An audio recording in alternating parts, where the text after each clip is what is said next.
I les voltes que dona la vida perquè Venga Monjas neix inspirat, com ara acabem de veure i entendre amb aquest sketch del Chanantes, Sí. i el 2010 us surt una feina que és ser guionistes de Museo Coconut amb el Chanantes. I és la feina que ens va canviar la vida per complet. És aquí on comences a tocar calés? Exacte. Aquí és la nostra, diguéssim, primera feina amb la qual tu dius, vale, ja sóc un professional. Per nosaltres era, òbviament, imagina't, era un somni de dir, hòstia, de totes les coses que ens podrien haver passat, al final els que ens inclouen en aquest negoci són justament els nostres referents número 1, que eren els Chanantes. Hi havia com aquesta cosa de dir, bueno, estàs acollonit perquè estàs en un món tot nou, et fa molt de respecte, tot et queda gran, i nosaltres pensàvem, bueno, estarem allà, però estarem en una oficina i aquesta gent seran els nostres jefes que vindran de tant en tant. Però no, tot el contrari, era dins d'un pis, tots junts en una mateixa taula,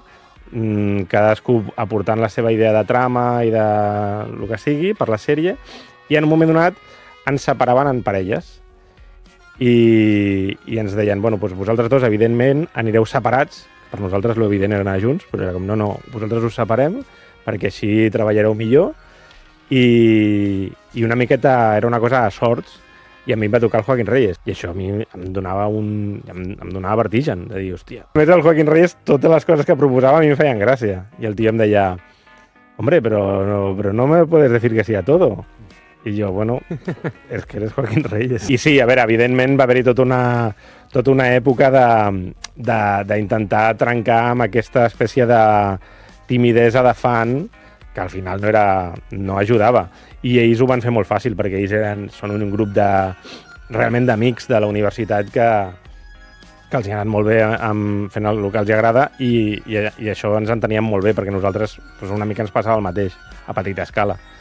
I, bueno, doncs això, que ells ràpidament ens van adoptar com si fóssim uns germans petits que estàvem tot el dia de broma.